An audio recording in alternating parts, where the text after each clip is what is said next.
Oi, bem-vindo ao Adorescente. Hora de sentarmos juntos no grupo de adoradores, adolescentes determinados para o bem. E essa semana nós vamos conversar um pouquinho a respeito do que está registrado na sua Bíblia, em 1 Samuel, capítulo 15. Dá para você dar uma lidinha até um pouquinho mais à frente, né? Que tem alguns outros capítulos que são sugeridos aqui pelo nosso guia de estudos, que é o capítulo 28 e o capítulo 31. São 3 capítulos a serem lidos. E é muito bom você ler na Bíblia mesmo, né? Além de ouvir falar da história, o comentário, você averiguar com seus próprios olhos. E tem também aqui os capítulos dessa semana do livro Escolhidos, para a gente se contextualizar. É o capítulo 61, tá? Para a gente ler, e eu estou até aqui folheando enquanto falo com você. Também tem o capítulo 66 e o capítulo 67. Muito bem. Vamos então conversarmos a respeito da história do rei Saul. A gente acompanhou a semana passada a transição do juiz Samuel para o pedido do povo, que foi aceito, não porque fosse do agrado de Deus, ele sabia que não seria um bom pedido, mas respeita a nossa liberdade, o nosso livre-arbítrio, que ele mesmo deu, né? Então, deu um rei para eles. E Saul fez várias coisas boas, mas, e isso é bom para a gente pensar nessa semana, né? Deus, ele sempre permite que a gente faça escolhas, e ele dá uma chance, e às vezes mais de uma nova chance, a segunda chance. Tem até música que fala, né? O Deus da segunda chance. É bem bonita essa canção, se você quiser ouvir no YouTube, a gente recomenda, tá?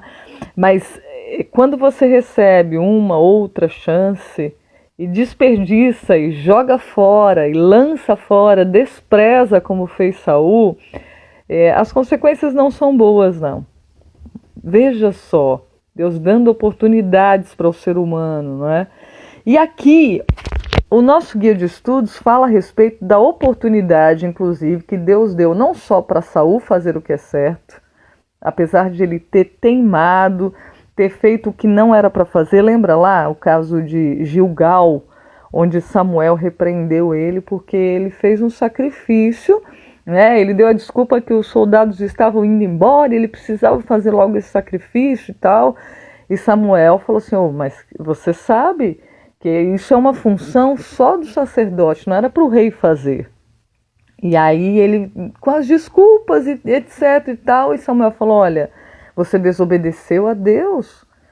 E interessante nessa história que a gente estudou a semana passada, né, que diz o livro Escolhidos que Deus de propósito retardou a ida de Samuel para esperar a atitude de Saul. Então tem algumas coisas que de repente demoram de vir na nossa vida, e tudo tem um tempo certinho. Às vezes é Deus provando mesmo, para ver como é que você e eu reagimos. Se a gente espera com paciência, como diz a Bíblia, a gente resolve fazer do nosso próprio jeito. Deus está demorando, sabe?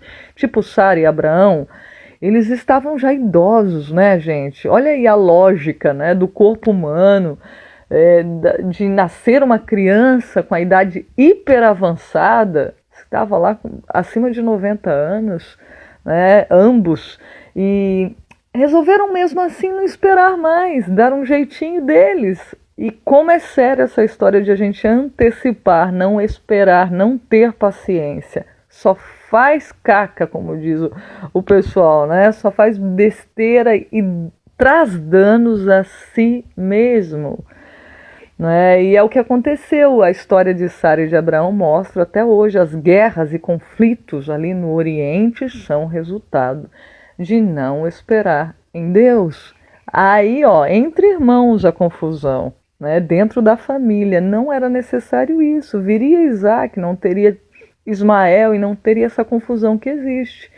Entendeu? Então, assim, reflete em gerações posteriores, né, um erro nosso. Então, é para a gente pensar nas nossas atitudes.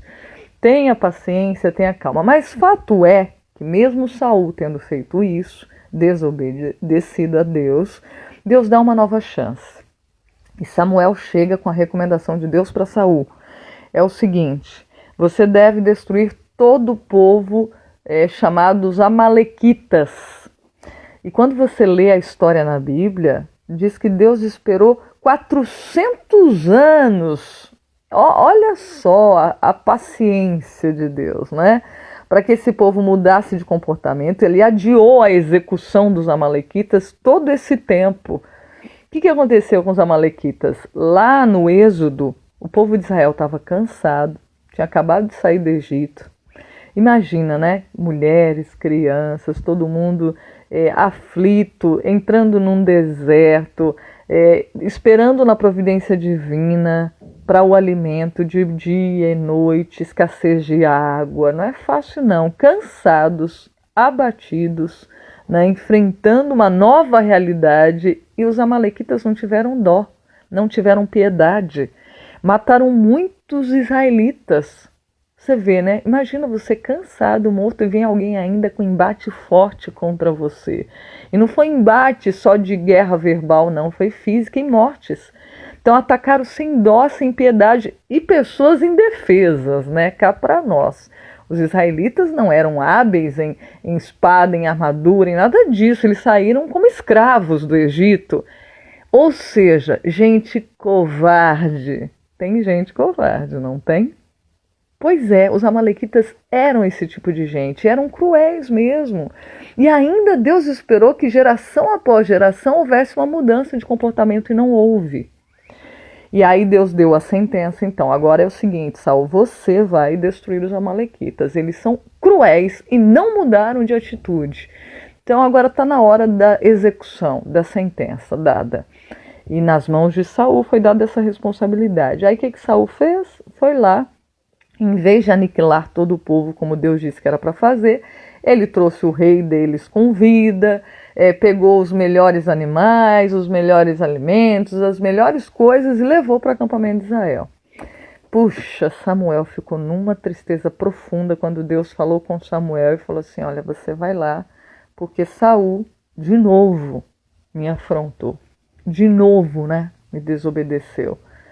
E aí Samuel vai, chega lá e diz que Saul estava com a mentira na ponta dos lábios, gente. Já chegou cumprimentando Samuel. O Senhor te abençoe. Eu segui as instruções do Senhor. Já pensou? E aqui cabe uma reflexão, para a gente não prolongar muito o adolescente, a respeito da desobediência e de esconder as coisas também, né? A mentira provém do diabo, a Bíblia diz. Ele é o pai da mentira. Então, olha só, ele sabia que tinha feito o que era contrário ao que Deus tinha ordenado e chegou adulando Samuel. Olá, meu amigo, meu querido Samuel, né? Eu fiz o que foi mandado por Deus, sabendo que não fez. Diz que Samuel, nesse momento, ele ainda falou assim, então por que eu estou ouvindo o balido de algumas ovelhas e tal? Ele falou assim, realmente, os soldados trouxeram algumas. Aí culpou o exército dele. Mais uma vez, Saul tira de si, né, a responsabilidade e agora lança nas outras pessoas.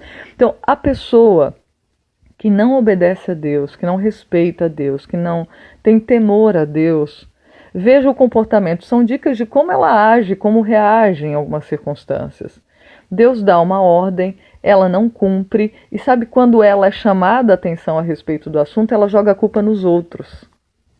Né? É assim. Da primeira vez ele se justificou, disse que o povo estava indo embora e tal, o exército, e ele tinha que fazer. Da segunda vez ele culpou o próprio exército.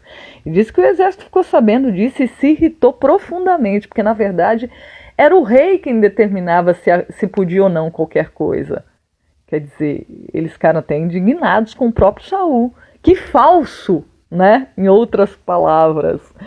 Gente, a nossa convicção deve ser obediência a Deus. Porque Ele sabe o melhor, Ele cuida. E veja que quando Samuel fala com Saul, aí ele fala assim, não, mas é que eles pegaram para sacrificar para Deus, para fazer uma coisa boa, para dar uma oferta para a igreja. Ou seja, eu fiquei até pensando, né? Tem gente que fala que os fins justificam os meios. Cuidado, não justifica coisa nenhuma. Aqui está um exemplo desse ditado na ótica de Deus. Às vezes você fala assim, não, mas eu tirei um dinheirinho, mas eu vou levar a oferta para a igreja. Mas eu vou ajudar os pobres, né?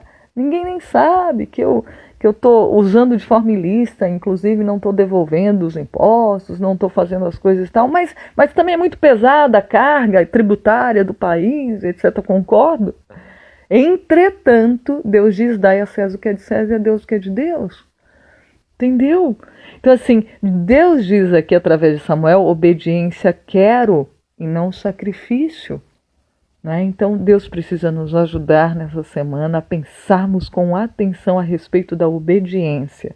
Não ficarmos nos justificando, nem culpando os outros, assumirmos os nossos erros e nos arrependermos. Porque diz Samuel para Saul, porque ele endureceu o coração e estava mais preocupado com status, né? Porque chegou inclusive para Samuel e falou, não me deixe, não me abandone, porque Deus deu a sentença e disse, olha, agora realmente o reino foi rasgado da sua mão. E aí ele estava preocupado com a aparência, né? Falou, não, então pelo menos me leva lá, vai comigo junto dos soldados. Quer dizer, não houve arrependimento, não houve mudança, o coração endureceu e as consequências foram terríveis. A gente vai bater um papo maior a respeito desse assunto nessa semana. Prolonguei um pouquinho aqui, né, acompanhando a história, mas eu espero que você consiga ouvir então e nós colocarmos em prática o que Deus recomenda sem arrumar desculpas. Porque pior é para a gente mesmo. É Deus zeloso que cuida de nós. Quando Ele dá uma ordem, Ele sabe que é bom. É boa para mim e para a sua vida. Para a minha, para a nossa vida. Que Deus nos abençoe e nos guarde, não se esquecendo que vale a pena servir ao Senhor. Juntos somos, hein? Adoradores determinados para o bem. Que assim seja. Até a próxima. Tchau, tchau.